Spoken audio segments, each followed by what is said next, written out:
Hablamos de lo que está hablando la gente. Y generamos juntos nuevas tendencias de conversación. Rompecabezas. Presenta Tu Mutualista Integral. SMI.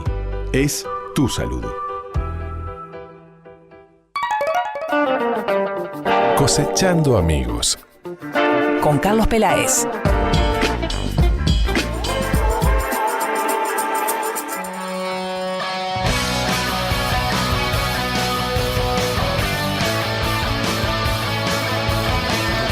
Chale, querido, ¿cómo vas? Bueno, bien, jornada agradable. Linda, está linda. Hay sol, sí, está agradable.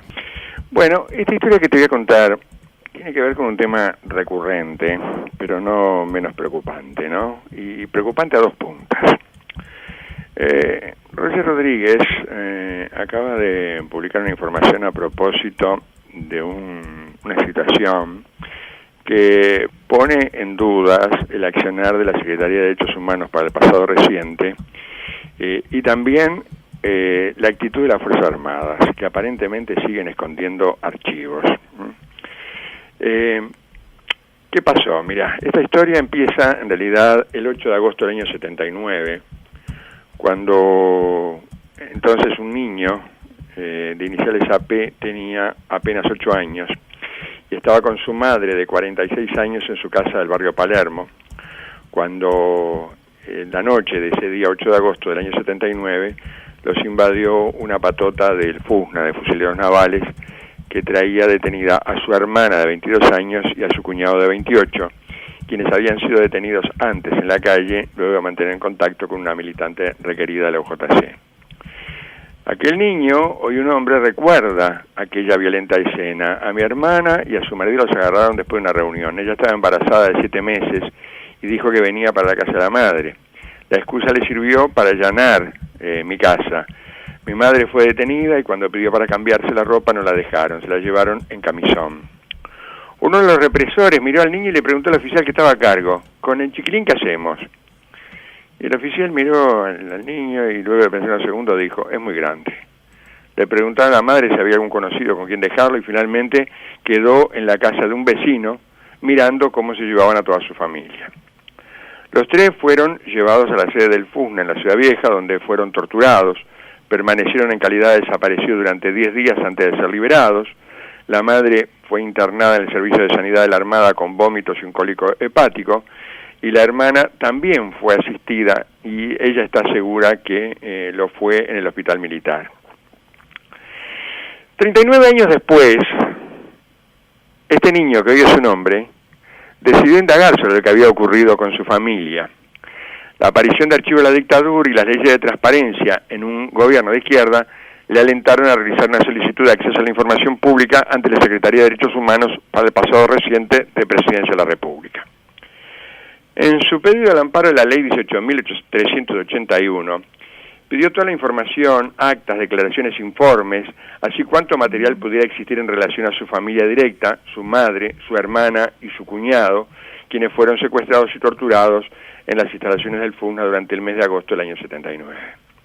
También pidió toda la información referida a ficha de ingreso, diagnóstico, tratamientos, informes, así cuanto material pudiera existir sobre su hermana, que entonces estaba embarazada de 7 meses, quien fue trasladada del FUSNA al menos una ocasión al hospital militar luego de sufrir torturas que le causaron pérdidas y heridas visibles.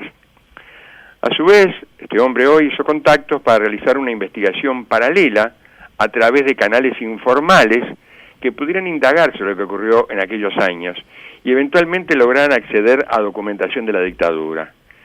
Y para su sorpresa, en pocos días obtuvo un manojo de fotocopia de los archivos del FUSNA, donde se constataba la odisea de su familia. Increíble.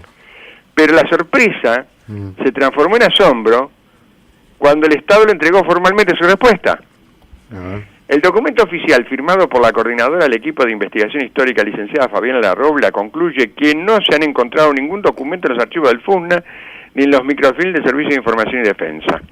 Tampoco en los documentos investigados en el Hospital Central de las Fuerzas Armadas, que incluyen los registros de pacientes ingresados entre el 26 de octubre del 71 y el 21 de agosto de 1985, pudieron confirmar la atención médica que en agosto del 79 debieron recibir su madre y su hermana embarazada como consecuencia de las torturas sufridas. O sea, La contestación del Grupo de Trabajo por Verdad y Justicia, sin embargo, aportó un dato que dejó a este hombre estupefacto. En los registros de análisis médicos y de ingresos al Hospital Militar del 79, había 9 fichas de detenidas o presas provenientes de celdarios que solo se identificaban por número de detención o de celda.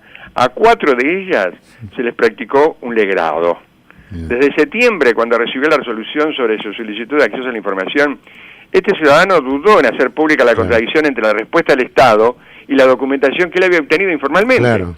Y decidió divulgarla ante la posibilidad de que los archivos de la dictadura sigan escondidos o que simplemente el gobierno los esté ocultando. Claro. Pero hay un dato más grave en todo esto. Hay un dato más grave. Es decir, si esto fuera grave, ¿no? Sí. La documentación obtenida informalmente consiste en las que él obtuvo por su lado, ¿no? Consiste en las fichas del S2, que es inteligencia del Cuerpo de Fusileros Navales, que identifican con los números 0507, 0508 y 0509 al cuñado, la hermana y la madre de este señor, donde constan nombre, documento, dirección, ocupación, raza, estatura, peso, cabello, estado civil, nacionalidad, familia y estudio de los 3 detenidos. Sí. Al dorso de las fichas se incluye la fecha de detención, el origen y los antecedentes de cada uno, cerrando el documento con la firma manuscrita de un agente identificado como José. 2 de las fichas tienen anexadas una hoja identificada con un nombre de carpeta y otro número, donde se reiteran los datos personales y se abundan los antecedentes. Tremendo. En la carpeta denominada PC con el número 2062 se cuenta que el cuñado de este hombre, ¿no? Sí. Además de trabajar en una empresa, es folclorista y junto a otras 2 personas que identifica, participan en los distintos actos del Partido Comunista como medio de atraer a los integrantes de la Juventud Comunista que se alejan de la actividad por temor a ser detenidos o procesados. Toda la información cargaba. La ficha de la madre incluye una historia clínica del Servicio de Sanidad de la Armada, donde consta su ingreso el mismo 8 de agosto del 79, en que fue detenida y torturada, bajo la firma del cirujano doctor A. Soiza, y el tratamiento que fue por un cólico hepático debió darlo en los días siguientes el alférez de fragata doctor Reinaldo Goicoechea. Los documentos no incluyen la atención médica a la hermana de este hombre, pero su ficha tiene otro dato tan revelador como preocupante. Terrible. Menciona su número de afiliada al Partido Comunista y con otra letra se agregó que pertenece a Asamblea Uruguay. Sí. Con un dato no menor, porque el grupo liderado por Daniel Astori se fundó el 19 de mayo de 1994, Claro.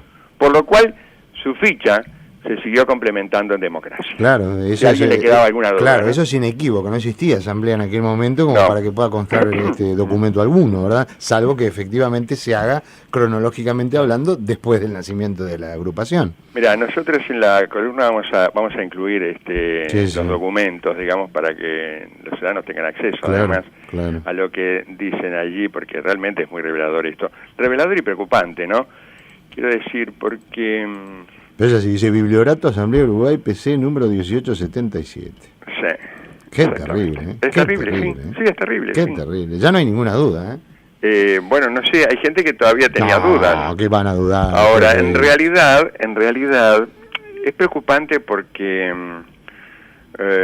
hay muchos archivos sueltos por ahí que nadie sabe en manos de quién están, ¿no? Claro. Ya sabemos que muchos archivos del Servicio de Información de Defensa habían terminado en la casa de Castiglione. Sí. Que son archivos que hoy están con mucho trabajo, están siendo analizados por un grupo que creó Samuel Blixen en la Audelar con los estudiantes de la Licenciatura de Ciencia de la Comunicación, que están de alguna manera crearon un programa, una aplicación, digamos, para poder cruzar datos, Claro, poder entender. porque son muchos documentos, claro. Son millones. Sí, claro, entonces millones. tienen que empezar a cruzar datos, que es todo un laburo. Imposible, no te da una vida para leer todos, es decir, tienen que ser grupos muy grandes y además hay que poder entenderlos, hay que poder cruzar esa información, ¿no? Sí. Bueno, allí están haciendo lo que pueden, una tarea que debió haber hecho el Estado hace bastante tiempo, ¿no? Obvio, pues bien, obvio. no se hizo. Sí, claro. Pero de esto surge este dato Inequívoco. Inequívoco, no, Sí. no solamente que se están espiando, sino que desde la Secretaría, yo no sé qué hace la Secretaría de Derechos Humanos Sí. para el pasado reciente, reitero, la que funciona en Presidencia de la República, Sí. porque le dijeron que no había nada. Claro. Y este hombre, por su lado, había conseguido toda la información. Increíble. O sea, hay algo que está pasando que nosotros nos estamos perdiendo en todo esto, Daniel. Sí. Hay algo que no sabemos por qué ocurre, pero que ha ocurrido, que efectivamente A ver, yo tengo información, pero claro, no puedo señalar a nadie, pero en realidad me ha llegado de fuentes muy vinculadas, de que cuando se accedió a todos esos documentos, hubo una persona femenina, ella, que estaba en esta comisión, que separó un montón de documentos, y los entregó a 2 grupos políticos, los documentos que había allí. ¿Qué decían esos documentos? No lo sabemos. ¿Por qué hizo eso? Tampoco lo sabemos. ¿Alguien le inquirió algo? No, tampoco lo sabemos. Pero lo cierto es que eso parece haber ocurrido, que en realidad el tratamiento que se le ha dado a esta enorme masa documentaria es muy extraño, porque a ella tiene acceso solamente documentalistas, Sí, historiadores, sí. pero no mucho más. No mucho más, ¿no? No mucho más, No. ¿entendés? Porque la historia es que, bueno, hay documentos allí que podrían afectar la dignidad de las personas, yo qué sé, bueno, a ver, ¿de qué estamos hablando? De personas que de repente revelaron un nombre siendo torturados. Claro. Es probable que eso haya ocurrido. Sí. Salvo que haya otra cosa, que yo creo que lo que nos estamos perdiendo ahora, que están esos documentos, sobre acuerdos y sobre otras historias que ocurrieron en ese tiempo también, que este es un dato revelador y que seguramente nos falta mucho para que lo conozcamos, Daniel. No, claro. Hace algún tiempo la gente decía, no, de esto no se va a saber nada, no va a ser imposible, Sí. hasta que la doctora Susana Berruti logró, con información privilegiada, acceder a muchos de esos documentos. Sí. Luego, se sabía, y ahí las autoridades demoraron muchísimo también, porque esto se sabía de antes, de que los documentos estaban en la casa de Castiglioni, que había muchas cajas allí, ¿no? Y bueno, fue lo que se encontró.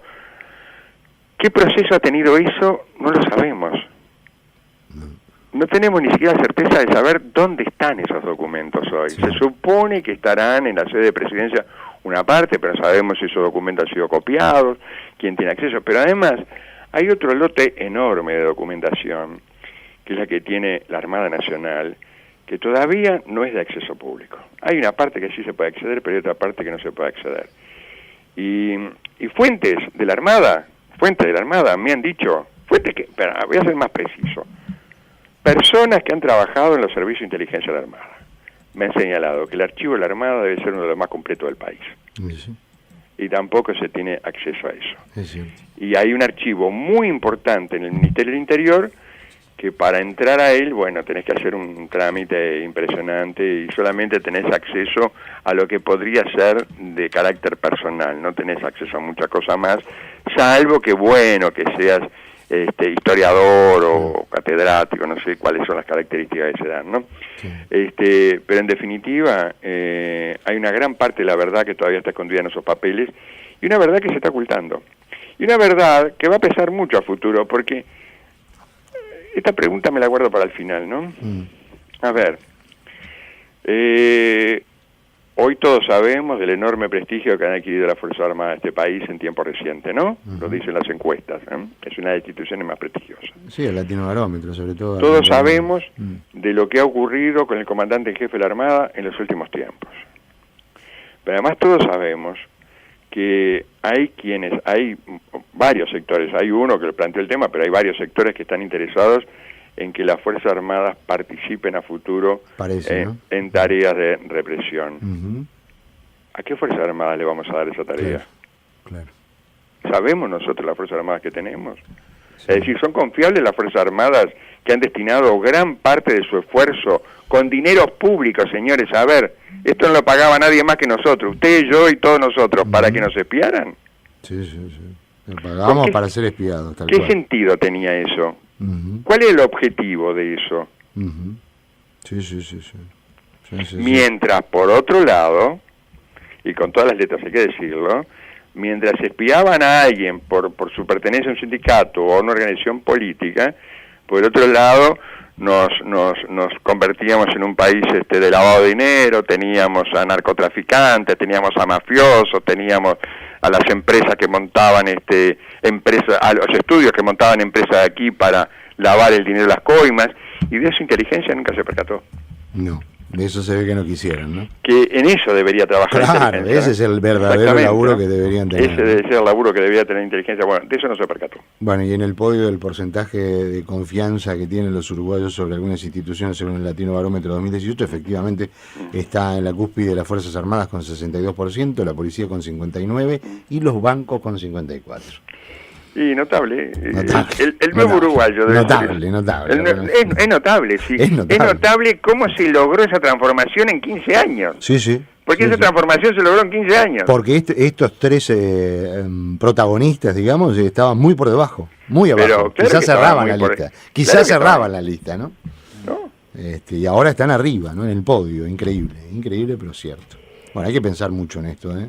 Y en el hecho ya incontrastable, como decía Carlos, y a través del trabajo de Roger Rodríguez, que saludamos como siempre, nuestro amigo y colega, el hecho de la existencia ya sin nada de duda, ¿verdad?, del espionaje hasta el día de hoy, ¿no? Evidentemente. Quizás lo de hoy no lo podemos comprobar y lo estamos desclasificando o se filtre alguna documentación de acá a poco, en algunos años, pero ya todo indica de que realmente, bueno, el espionaje en democracia, postdictadura, desde luego, y que si ya estuvo en los 90, si ya estuvo en los 2000, no llega hasta ahora, es una cuestión de parecer.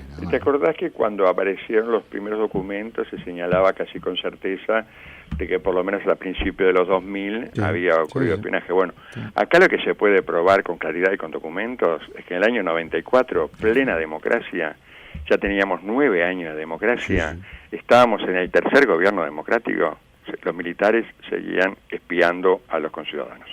Tal cual, durísimo, pero cierto, y efectivamente a partir de eso uno tiene más que probabilidad de pensar de que esto pueda seguir ocurriendo, lamentablemente. Bueno, Carlito, la seguimos mañana, ¿qué va a ser? Un abrazo grande, un saludo grande a todos los oyentes, que pasen muy bien. Chao, hasta mañana. Rompecabezas. Enteramente libres. En toda materia. ¿Cómo que no va a pasar nada? Acá pasa de todo. En El Espectador.